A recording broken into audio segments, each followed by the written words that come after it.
Hello everyone.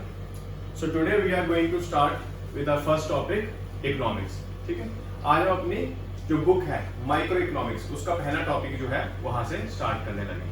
ठीक है, सो सबसे पहले आज हम समझेंगे हमारी इकोनॉमिक्स की डेफिनेशन कि इकोनॉमिक्स है क्या. What is economics. बच्चे सबसे पहले आपको ये चीज पता होनी चाहिए कि इकोनॉमिक्स की आप जितनी डिफरेंट बुक्स को रेफर करोगे हर एक में आपको एक डिफरेंट डेफिनेशन मिलेगी. ठीक है, आप ऐसा नहीं है कि जो बोर्ड में मैंने डेफिनेशन लिख दी है इकोनॉमिक्स की बस यही एक डेफिनेशन, नहीं ऐसा नहीं है. आप जितनी बुक्स रेफर करोगे उतनी ही आपको डिफरेंट इकोनॉमिक्स की वहां पे डेफिनेशंस मिलेगी. सो हम आज अपनी इस डेफिनेशन से स्टार्ट करते हैं. एक बेसिक डेफिनेशन जो हमने ली है जिससे हम समझेंगे. तो ये क्या कहती है that economics is a social science which deals with satisfying unlimited human wants with limited resources. ठीक है, क्या कह रही है? ये एक सोशल साइंस है जो किस चीज के साथ डील कर रही है? इन सेटिस्फाइंग अनलिमिटेड ह्यूमन वांट्स. जो हमारी अनलिमिटेड ह्यूमन वांट्स है उनको सेटिस्फाई करने में विद लिमिटेड रिसोर्सेज. अब देखो बच्चे यहाँ पे दो वर्ड्स हैं जो हमें दिखाई दे रहे हैं. वो दो वर्ड्स कौन से हैं? Wants and resources. ठीक है, ये दो वर्ड्स हैं इनके बारे में हम समझते हैं. देखो वांट्स, अब हमारे इन दोनों वर्ड्स के हमारे पास यहाँ पे एक फीचर्स दिया है. पहला फीचर क्या है? That wants are unlimited and resources are limited. देखो यही दो फीचर्स देख रहे हैं that are wants are unlimited and resources are limited. कि हमारी जो जरूरतें हैं वो क्या है? अनलिमिटेड है, वो कभी खत्म नहीं होती. और जो हमारे जो रिसोर्सेज हैं वो क्या है? लिमिटेड है. ठीक है, हमारे पास एक लिमिट है उन रिसोर्सेज की. तो जब मैं इन दोनों वर्ड्स को आपस में स्टडी करता हूँ, इन दोनों वर्ड्स को आपस में कंपेयर करता हूँ, इन दोनों को आपस में स्टडी करता हूँ, तो मुझे क्या पता चलता है? एक प्रॉब्लम मुझे यहाँ से ये समझ आती है that we have scarcity of resources. हमारे जो अनलिमिटेड वांट्स हैं और हमारे जो लिमिटेड रिसोर्सेज हैं इनके बीच में जो हमारे जो एक प्रॉब्लम है राइज होती दिख रही है वो क्या है कि हमारे जो रिसोर्सेज हैं उनकी हमारे पास क्या है? स्कार्सिटी है. स्कार्सिटी मतलब shortage. That we have shortage of resources. ठीक है, इसलिए हमारे रिसोर्सेज हमने क्या कहा? लिमिटेड. अब इन रिसोर्सेज से जो हमारे स्कार्स रिसोर्सेज हैं जिनकी हमारे पास शॉर्टेज है, इन शॉर्ट रिसोर्सेज से हम अपनी अनलिमिटेड ह्यूमन वांट्स को कैसे फुलफिल करेंगे. ठीक है, हम अपनी इन अनलिमिटेड ह्यूमन वांट्स को कैसे सेटिस्फाई करेंगे. इस जब फिनोमेना को हम जब समझते हैं तो उसको हम क्या कहते हैं? इकोनॉमिक्स. इन अदर वर्ड्स मैं ये कह सकता हूँ कि इकोनॉमिक्स हमें ये पढ़ा रही है, हमें ये सिखा रही है या हमारी ये हेल्प करती है कि कैसे हम अपने इन लिमिटेड रिसोर्सेज में हमारे जो शॉर्टेज ऑफ रिसोर्सेज है उसमें हम कैसे अपनी अनलिमिटेड वांट्स को हम फुलफिल कर सकते हैं, हम कैसे उसको सेटिस्फाई कर सकते हैं. क्लियर है? ठीक है, अब उसी तरह से हमारी जो इकोनॉमिक्स है जब हम इसको ब्रॉडली क्लासीफाई करेंगे. ठीक है, अभी तक तो हमने समझी कि इकोनॉमिक्स की डेफिनेशन क्या है. ठीक है, इकोनॉमिक्स किस चीज के बारे में, किसका नाम है. अब हम इसको ब्रॉडली थोड़ा और डीप में जाके अंडरस्टैंड करते हैं.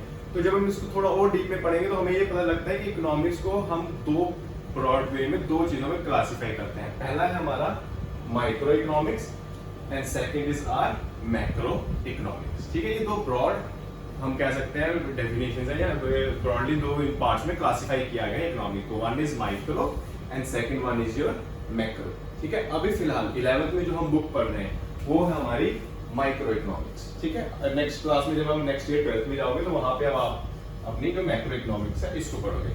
फिलहाल हम जो बुक पढ़ रहे हैं उसको हम क्या कहेंगे? हमारी बुक का नाम है माइक्रो इकोनॉमिक्स.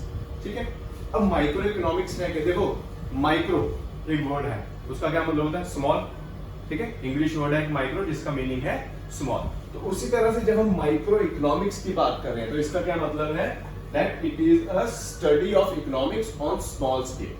जब हम एक स्मॉल स्केल पे इकोनॉमिक्स की स्टडी कर रहे हैं, स्मॉल स्केल या हम कह सकते हैं इंडिविजुअल लेवल पे, जब हम इंडिविजुअल लेवल पे इकोनॉमिक्स की स्टडी कर रहे हैं उसको हम कहेंगे माइक्रो इकोनॉमिक्स.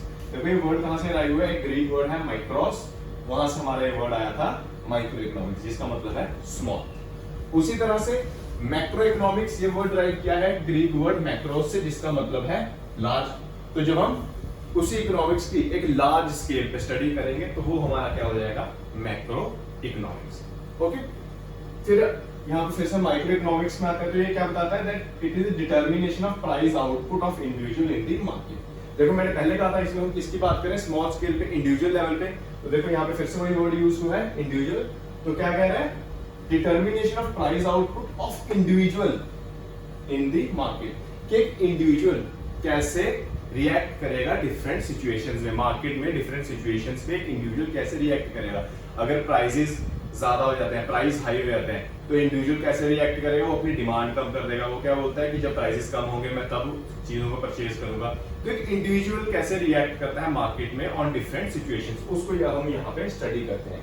उसी तरह से मैक्रो इकोनॉमिक्स में हम क्या देखते हैं, deals with output, employment, income, determination of economy as a whole, कि पूरी की पूरी इकोनॉमी कैसे रिएक्ट करेगी। ठीक है, अब देखो यहाँ पे हम एक इंडिविजुअल की बात नहीं कर रहे हैं, पूरी इकोनॉमी की बात करें तो एक पूरी इकोनॉमी डिफरेंट सिचुएशंस पे कैसे रिएक्ट करेगी। प्राइसेस राइज होने पे इकोनॉमी कैसे कैसे चेंजेस आएंगे हमारी इकोनॉमी में, प्राइसेस फॉल कर रहे हैं इकोनॉमी में कैसे चेंजेस आएंगे, वो चीज हमने कहाँ पे पढ़नी है, हमारे मैक्रो इकोनॉमिक्स में। ठीक है, वैसे हम यहाँ पे इसके अगर डिटर्मिनेंट्स की बात करें, वेरिएबल्स की बात करें, तो इसके वेरिएबल्स क्या हैं, डिमांड, सप्लाई, प्राइस। ये किसके डिटर्मिनेंट्स हैं, वेरिएबल है माइक्रो इकोनॉमिक्स के। हम यहाँ पे डिमांड, इंडिविजुअल डिमांड की बात कर रहे हैं, इंडिविजुअल सप्लाई को स्टडी करेंगे। प्राइसेस की प्राइस में अगर चेंज आए तो एक इंडिविजुअल उस पर कैसे रिएक्ट करेगा, यहाँ पे हम एक इंडिविजुअल की बात करें तो ये वेरिएबल्स है किसके, माइक्रो इकोनॉमिक्स के। उसी तरह से अगर हम मैक्रो इकोनॉमिक्स की बात करें, देखो हमने क्या कहा था, मैक्रो इकोनॉमिक्स का लार्ज स्केल ऑफ स्टडी। जब हम पूरी इकोनॉमी की स्टडी करेंगे तो देखिए इसमें हमने क्या वर्ड यूज किया है, एग्रीगेट। तो यहाँ पे हमारे पास क्या आ गई, aggregate demand, aggregate supply. Aggregate means total, so total demand, total supply. यहाँ पे हमने इन वेरिएबल्स को स्टडी करना। Then general price level. अब यहाँ पे जनरल प्राइस लेवल क्या है, मींस हमारा जो फॉरेन एक्सचेंज है, कि डॉलर के बदले इंडियन करेंसी जो हमारी एक्सचेंज होगी तो उसके प्राइसेस में जो चेंज आएंगे, ये वहां आ गया जनरल प्राइस लेवल। तो ये कुछ बेसिक डिफरेंस है हमारा माइक्रो इकोनॉमिक्स और मैक्रो इकोनॉमिक्स में, जो हमने इस बुक के अंदर, इस चैप्टर के अंदर हमने स्टडी करना है। आई होप आप सबको ये समझ आया होगा। ओके, सो अब इसके बाद हमारा जो नेक्स्ट टॉपिक है वो है हमारा पीपीसी, जो हम अपनी नेक्स्ट वीडियो में पढ़ेंगे।